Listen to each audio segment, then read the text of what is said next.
안녕하십니까. 이로운 투자자문의 천선민 자문역입니다. 오늘 가져온 종목은 대한광통신. 이 대한광통신을 가져와 봤는데 광통신 섹터에서 외국인 기관 수급이 가장 또렷하게 들어오고 있는 종목이고, 무엇보다 요즘 시나리오가 AI 인프라, 광통신, 한국광섬유업체, 그 중에서도 대한광통신으로 좁혀지는 시나리오가 최근 몇 달 사이에 매우 구체적인 이벤트로 확정되고 있어요. 그래서 오늘 왜 광통신인가부터 시작을 해서 진행을 해볼게요. 광통신인가? 2026 GTC 젠슨왕이 AI 인프라 핵심으로 공식으로 지목을 했어요. 그래서 광통신 섹터가 추가적으로 상승을 했고, 거기 플러스 대한광통신은 텍사스 공장 인수를 하게 되면서 인캡 아메리카 지분 90%를 최종 확보하게 되었어요. 거기 플러스 TNT라는 회사가 있는데, 이 회사가 2월에 주파수로 950빌리언을 투자하게 됐죠. 2,500억 정도 되는데, 그래서 5년 광 인프라 캐펙스가 계속해서 진행되고 있다 생각해 주시면 됩니다. 그리고 거기 외국인 기관인들이 동시에 매수를 하면서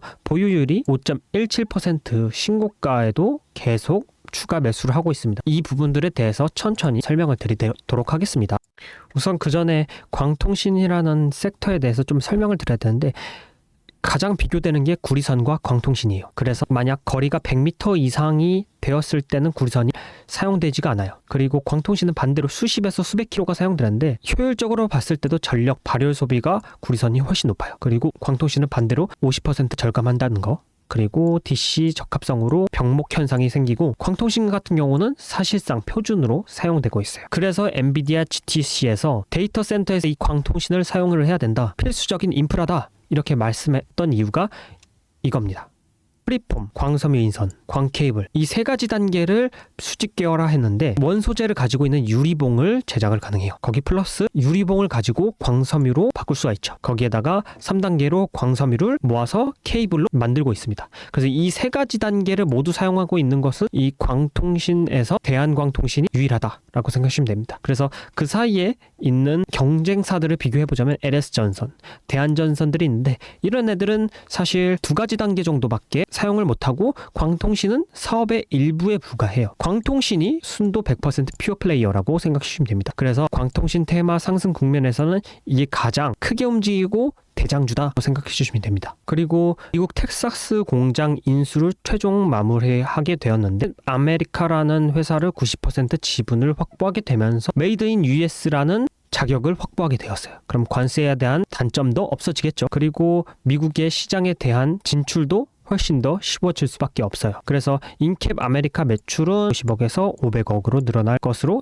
예상이 되고 있습니다. 아까 말했던 관세 우회와 USA, 그리고 현지 통신사 데이터 센터 영업 채널 직접 접근을 하게 되면서 강하게 폭발적으로 상승할 수 있는 조건이 완성이 되었다 라고 생각해 주시면 됩니다. 거기에 3대 매크로 트리거 동시가 가동을 했다. 그 중에 AT&T라는 회사가 있는데, 이 5년 광 인프라 캐펙스로 250빌리언을 투자를 하게 되었어요. 그래서 증가분이 대부분 유선, 광 케이블, 이런 미국 고객사들이 18개에서 18개로 급증하게 되었죠. 그래서 6월 미 주파수가 낙찰을 하게 되었고, 3분기 공급사로도 선정이 되었어요. 캐펙스를 본격적으로 집행을 하고 있다. 그리고 6G에 대한 광섬유 수요도 훨씬 더 늘어날 수밖에 없어요. 대한광통신에 대해서 외국인들이 먼저 들어왔어요.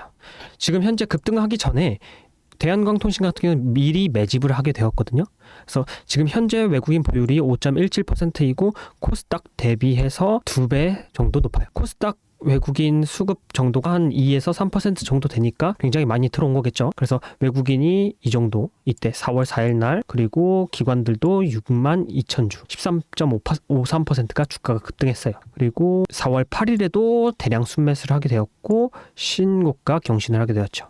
5월 4일에는 엄청나게 더 많이 들어왔죠. 그러면서 동시 순매수가 들어왔고, 5월 6일에도 주가가 상승을 하게 되었어요. 그러니까 주가가 낮을 때 외국 기관들이 계속해서 들어올 때마다 10에서 20% 점프를 한다고 생각해 주시면 돼요. 그러니까 목표가가 어떻게 되느냐가 가장 중요한데, 사실 오늘 장 이후로 28,000원 선을 넘어버리면서 1차 목표가를 이미 세웠어요. 이때가 지금 PER 80배인데 저는 이것보다 더 간다고 생각해요. 지금 급등해준 구간이기 때문에 조금은 조정이 일어나더라도 2차 목표가 35,000원을 제시를 해볼게요. 이후로는 PER 70배, 포워드 PER 70배로 베이스 시나리오를 따졌을 때 EPS 463원으로 찍히거든요. 그걸 기준으로 PER 70배로 따진다면 35,000원이고, 만약에 여기서 AI 그리고 6G의 캐펙스가 컨센서스를 계속 상회를 한다 그러면은 PER 70배를 기준으로 EPS 608원, 그러면은 총 3차 목표가를 42,000원 정도 잡을 수 있다라고 생각합니다. 그래서 리스크에 대해서도 조금 설명을 드려야 되는데, 광섬유 같은 경우는 이런 사이클이 있는데 이런 사이클의 변동이 너무 심해요. 지금은 아직 수요가 굉장히 많기 때문에 엄청난 상승을 일으킬 수 있지만, 언젠가는 이 광섬유라는 사이클이 끝났을 때는 주가가 많이 흔들릴 수밖에 없어요. 그래서 이 부분을 투자하실 때는 좀 사이클에 맞게 투자를 하시는 것을 추천드립니다. 그리고 대한광통신 같은 경우는 단일 사업에 집중되어 있어서 훨씬 더 하락장에는 약점일 수밖에 없겠죠. 그리고 R&D 절대 규모가 만약에 적어진다 그러면은 적어지고 있는 상태라서 2-3년 후발 가능성이 있어요. 그리고 미 시장 진입 사이클 시차가 21년에서 2년 정도 차이 나기 때문에 그때까지 AI 사이클이 실질적인 수주와 매출이 늘어난다고 생각을 합니다. 그래서 차트를 보시면 만약에 이 밑에서 사신 분들 같은 경우는 계속해서 보유를 해주셔도 될 것 같아요. 왜냐하면 AI에 대한 캐펙스 증가, 6에 대한 호재가 있기 때문에 아직은 더 상승할 수 있는 여력이 저는 크다고 봐요. 하지만 이 위에서 사신 분들 같은 경우는 어느 정도는 익절을 하셔도 좋아요.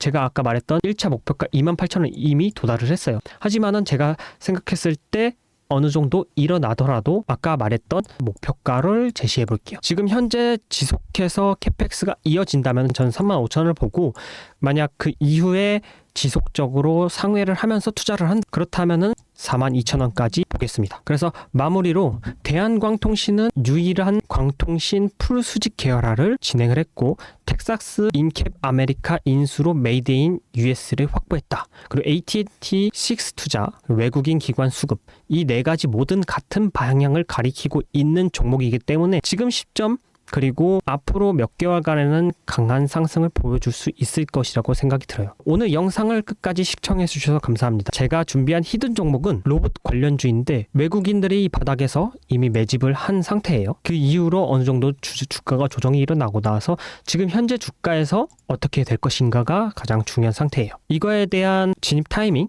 목표가, 손절 기준, 이 세 가지 실제 매매 기준을 안내해 드릴 테니 지금 댓글 클릭하셔서 설문조사에 응답해 주시면 제가 알려드리겠습니다. 지금까지 이로운 투자자문 천선민 자문역이었습니다. 감사합니다.